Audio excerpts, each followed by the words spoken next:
Hello everyone, welcome back to Rithinya's cafe. ಇವತ್ತಿನ recipe ಅವರೆಬೇಳೆ ಅಕ್ಕಿ ರೊಟ್ಟಿ. ತುಂಬಾ ಟೇಸ್ಟಿಯಾದಂಥ ರೆಸಿಪಿ ಇದು. ಈ ರೀತಿ ಒಂದ್ಸಲ ಟ್ರೈ ಮಾಡಿ ನೋಡಿ, ರೊಟ್ಟಿ ತುಂಬ ಸಾಫ್ಟಾಗಿ ಬರುತ್ತೆ.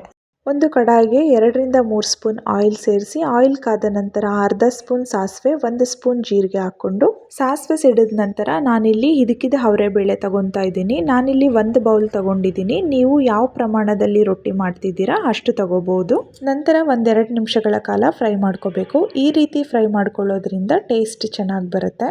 ಇವಾಗ ಸುಮಾರು ನಾನಿಲ್ಲಿ 1 ಲೀಟರ್ ಅಷ್ಟು ನೀರು ಹಾಕ್ತಾ ಇದ್ದೀನಿ. ರೊಟ್ಟಿಗೆ ಬೇಕಾಗುವಷ್ಟು ಉಪ್ಪನ್ನ ಇವಾಗಲೇ ಸೇರಿಸ್ಕೋಬೇಕು. ನಂತರ 5 ನಿಮಿಷಗಳ ಕಾಲ ಬೇಳೆನ ಬೇಯಿಸ್ಕೋಬೇಕಾಗತ್ತೆ. ತುಂಬಾ ಬೇಯೋದು ಬೇಡ, ಬೇಳೆ ಅರ್ಧ ಬೆಂದ್ರೆ ಸಾಕಾಗುತ್ತೆ. ಇಲ್ಲಿ ನಾನು ಅಕ್ಕಿ ಹಿಟ್ಟು ತಗೋತಾ ಇದ್ದೀನಿ. 1 ಲೀಟರ್ ನೀರಿಗೆ 2 ಬೌಲ್ ಅಷ್ಟು ಅಕ್ಕಿ ಹಿಟ್ಟು ಹಾಕೊಂಡ್ರೆ ಸರಿ ಹೋಗುತ್ತೆ. ನಂತರ ಇದನ್ನ 5 ನಿಮಿಷಗಳ ಕಾಲ ಕುದಿಸ್ಕೋಬೇಕಾಗತ್ತೆ. ಇವಾಗ ನೋಡಿ 5 ನಿಮಿಷ ಆಗಿದೆ. ಈ ರೀತಿಯಾಗಿ ಇದನ್ನ ತಿರುಗಿಸ್ಕೊಬೇಕು, ಗಂಟಾಗಬಾರ್ದು. ಈ ಸಮಯದಲ್ಲಿ ಸ್ಟವ್ನ ಆಫ್ ಮಾಡ್ಕೊಳ್ಳಿ. ಅಕ್ಕಿ ಹಿಟ್ಟನ್ನ ಈ ರೀತಿಯಾಗಿ ಬೇಯಿಸ್ಕೊಂಡು ರೊಟ್ಟಿ ಮಾಡೋದ್ರಿಂದ ರೊಟ್ಟಿ ತುಂಬಾ ಸಾಫ್ಟ್ ಆಗಿ ಬರುತ್ತೆ. ಈ ರೀತಿ ಇದನ್ನ ನೀಟಾಗಿ ಮಿಕ್ಸ್ ಮಾಡ್ಕೊಂಡ ನಂತರ ಇದನ್ನ ಕಂಪ್ಲೀಟ್ ಆಗಿ ತಣ್ಣಗಾಗ್ಲಿಕ್ಕೆ ಬಿಡಬೇಕು. ಅಕ್ಕಿ ಹಿಟ್ಟು ತಣ್ಣಗಾಗೋ ಅಷ್ಟರೊಳಗೆ ಇದಕ್ಕೆ ಬೇಕಾಗಿರುವಂತ ವೆಜಿಟೇಬಲ್ಸ್ನ ಕಟ್ ಮಾಡಿ ಇಟ್ಕೋಬಹುದು. ಈ ರೀತಿಯಾಗಿ ಪ್ಲೇಟ್ನ ಮುಚ್ಚಿಡೋದ್ರಿಂದ ಅಕ್ಕಿ ಹಿಟ್ಟು ಇನ್ನೂ ಸ್ವಲ್ಪ ಸಾಫ್ಟ್ ಆಗುತ್ತೆ. ಇವಾಗ ನೋಡಿ ಸುಮಾರು 20 ನಿಮಿಷಗಳಾಗಿದೆ. ಈ ಸಮಯದಲ್ಲಿ ಕಟ್ ಮಾಡಿ ಇಟ್ಕೊಂಡಿರುವಂಥ ವೆಜಿಟೇಬಲ್ಸ್ಗಳನ್ನು ಇವಾಗ ಸೇರಿಸ್ಕೋಬೇಕು. ಮೊದಲಿಗೆ ನಾನಿಲ್ಲಿ ಸಣ್ಣದಾಗಿ ಕಟ್ ಮಾಡಿ ಇಟ್ಕೊಂಡಿರುವಂಥ ಈರುಳ್ಳಿ ತಗೋತಿದ್ದೀನಿ. ನಂತರ ನಾನಿಲ್ಲಿ ಕೊತ್ತಂಬರಿ ಸೊಪ್ಪು ಮತ್ತು ಸಬ್ಬಸಿಗೆ ಸೊಪ್ಪು ಎರಡನ್ನೂ ಒಟ್ಟಿಗೆ ತಗೊಂಡಿದ್ದೀನಿ. ಸಬ್ಬಸಿಗೆ ಸೊಪ್ಪು ಸ್ವಲ್ಪ ಜಾಸ್ತಿ ಇರಲಿ. ನಂತರ ತುರಿದಿಟ್ಕೊಂಡಿರುವಂಥ ಕ್ಯಾರೆಟ್, ಅರ್ಧ ಬೌಲ್ ಕಾಯಿ ತುರಿ ಮತ್ತು 2 ಸಣ್ಣದಾಗಿ ಕಟ್ ಮಾಡಿ ಇಟ್ಕೊಂಡಿರುವಂಥ ಹಸಿರು ಮೆಣಸಿನಕಾಯಿ, ಇಷ್ಟನ್ನು ಸೇರಿಸ್ಕೊಂಡು ನೀಟಾಗಿ ಮಿಕ್ಸ್ ಮಾಡ್ಕೋಬೇಕು. ಇದೇ ರೀತಿಯಾಗಿ ಕೈಗಳ ಸಹಾಯದಿಂದ ನೀಟಾಗಿ ಮಿಕ್ಸ್ ಮಾಡ್ಕೋಬೇಕು. ವೆಜಿಟೇಬಲ್ಸ್ಗಳು ಮತ್ತು ಸೊಪ್ಪೆಲ್ಲ ನೀಟಾಗಿ ಅಕ್ಕಿ ಹಿಟ್ಟಿಗೆ ಹೊಂದ್ಕೊಳ್ಳೋವರೆಗೂ ಮಿಕ್ಸ್ ಮಾಡ್ಕೋಬೇಕಾಗತ್ತೆ. ಈ ಸಮಯದಲ್ಲಿ ಹಿಟ್ಟು ಗಟ್ಟಿಯಾಗಿದೆ ಅಂದರೆ ಸ್ವಲ್ಪ ಬಿಸಿ ನೀರನ್ನ ಸೇರಿಸ್ಕೋಬಹುದು.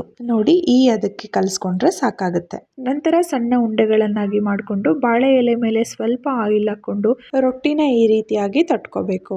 ಹಿಟ್ಟು ಈ ರೀತಿಯಾಗಿ ಸೈಡಲ್ಲಿ ಬಿಟ್ಕೋತಾ ಇದ್ರೆ ಸ್ವಲ್ಪ ನೀರಿನ ಸಹಾಯದಿಂದ ರೌಂಡ್ ಶೇಪ್ ಮಾಡ್ಕೊತಾ ರೊಟ್ಟಿ ತಟ್ಕೊಂಡ್ರೆ ರೊಟ್ಟಿ ನೀಟಾಗಿ ರೌಂಡಾಗಿ ಬರುತ್ತೆ.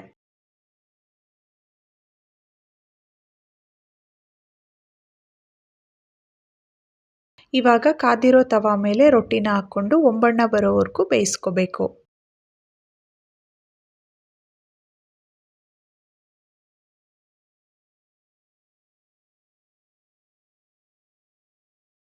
ಇದೇ ರೀತಿಯಾಗಿ 2 ಕಡೆ ಒಂಬಣ್ಣ ಬರೋವರೆಗೂ ಬೇಯಿಸ್ಕೋಬೇಕು.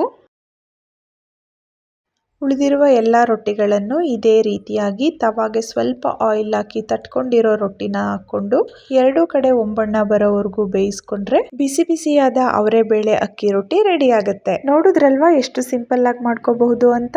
ಈ ಅವರೆಬೇಳೆ ಅಕ್ಕಿ ರೊಟ್ಟಿ ಜೊತೆಗೆ ಕಾಯಿ ಚಟ್ನಿ ಇದ್ರೆ ತುಂಬಾ ಚೆನ್ನಾಗಿರುತ್ತೆ. ನೀವು ಕೂಡ ಒಂದ್ಸಲ ಟ್ರೈ ಮಾಡಿ ನೋಡಿ. ಈ ವಿಡಿಯೋ ನಿಮ್ಗೆ ಇಷ್ಟ ಆದರೆ ಪ್ಲೀಸ್ ಒಂದು ಲೈಕ್ ಮಾಡಿ. ಮತ್ತೆ ಸಿಗೋಣ ಮುಂದಿನ ವಿಡಿಯೋದಲ್ಲಿ. Thank you for watching my cooking videos.